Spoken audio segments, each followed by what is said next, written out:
Cosine formula कैसे सिद्ध करें। ठीक है, कोसाइन फॉर्मूला देखिए क्या होता है। ये एक ट्राइंगल है, ध्यान से देखना, इधर देखना बस, इस बार इस साइड ध्यान दीजिए, इस बार नोट मत कीजिए कॉपी में, बाद में मैं लिखने के लिए समय देता हूँ आपको। ये साइड कौन सी हो गई सर, ये साइड ए के सामने ए, ये साइड बी, ये के सामने सी। अब मुझे आप बताइए, तीनों साइड अपने पास में आ गई, मैं क्या करता हूँ, ध्यान से देखिए, मैं ये करना चाह रहा हूँ, मैं ए से इस पे परपेंडिकुलर डाल रहा हूँ। क्या डाल रहा हूँ, परपेंडिकुलर, हिंदी में लंब बोलते हैं। तो जब लंब डाला मैंने इस पे ऊपर, परपेंडिकुलर ड्रॉ किया इसके ऊपर, तो जो ये मैंने A D perpendicular draw B C, क्या किया मैंने, ए डी परपेंडिकुलर किस पे डाला है, बी सी पे।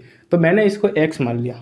जब मैंने इसको एक्स मान दिया, ये पूरी ए है, तो ये कितनी बची सर, ये ए में से आप एक्स घटाओगे तो ये अपने पास में ए माइनस एक्स बची।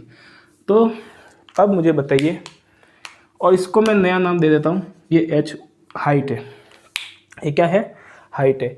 सबसे पहले मुझे ये बताएं, ट्रिग्नोमेट्री अगर थोड़ी भी पढ़ी होगी आपको, आपने अगर थोड़ी भी ट्रिग्नोमेट्री पढ़ी है, तो मुझे ये बताइए, यहाँ से मैं अगर कॉस सी निकालना चाहूँ, क्या निकालना चाहूँ, कॉस सी, कॉस बी, ये जैसे मान लो मेरे को क्या निकालना है, कॉस बी निकालना है, कॉस बी, मतलब कोसाइन फॉर्मूला सिद्ध करना है, तो कोसाइन फॉर्मूला तो बी ए सी कुछ भी हो सकता है। कॉस बी निकालना है, तो कॉस का फॉर्मूला ट्रिग्नोमेट्री में क्या होता है, आधार बटा कर्ण, बेस अपॉन हाइपोटेनियस, ठीक है, लंब बटे नी, आधार बटे कर्ण, ठीक है।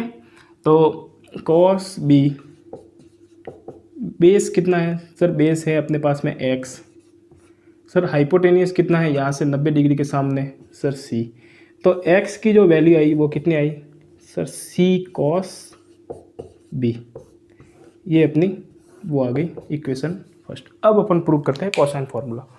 देखिए, कोसाइन फॉर्मूला प्रूव करने के लिए मैं सबसे पहले आपको बताता हूँ, पहला वाला ट्राइंगल, ये वाला पहला ट्राइंगल है अपना, ये वाला दूसरा ट्राइंगल है, इन दोनों की कंपेयर करते हैं अपन। जब दोनों की कंपेयर करते हैं तो पहला वाला ट्राइंगल कौन सा है, ट्राइंगल ए बी डी में, ए बी डी में, in triangle of A B D. आप बताइए पाइथागोरस थ्योरम क्या कहती है कि कर्ण का स्क्वायर जो होता है वो आधार के स्क्वायर और लंब के स्क्वायर के बराबर होता है। तो कर्ण कौन सा है, सबसे पहले सर कर्ण है सी स्क्वायर है, लंब कितना है सर एच स्क्वायर है, आधार कितना है सर एक्स स्क्वायर है। तो इसको मैं अरेंज करके लिखता हूँ, एच स्क्वायर जो होगा सी स्क्वायर माइनस एक्स स्क्वायर, ठीक है, ये हो गया।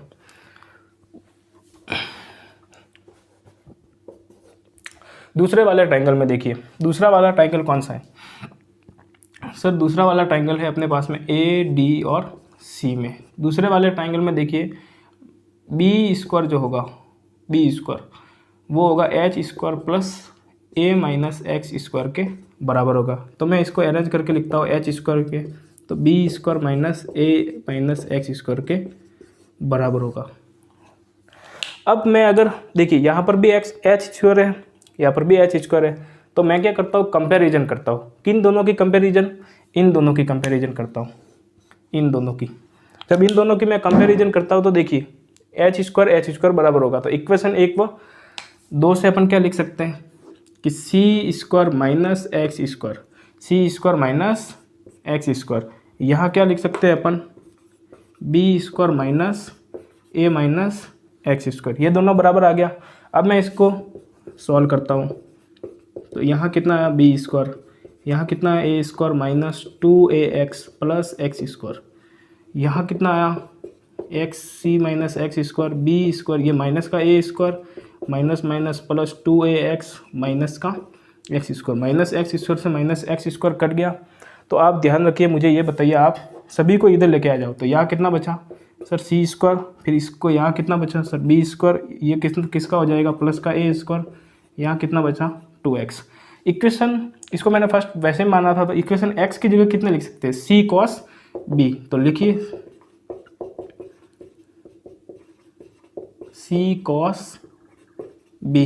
अब मुझे बताइए कॉस बी को यहाँ रख देते और सबका भाग दे देते, तो कॉस बी कितना आ जाएगा सर, ये हो जाएगा c square minus b square plus a square upon कितना आ जाएगा 2ac। तो मैंने आपको फॉर्मूला लिखवाया था, आप ध्यान से देखिए, ए स्क्वायर प्लस सी स्क्वायर माइनस वाला माइनस हो जाएगा और 2ac, यही था कोसाइन फार्मूला।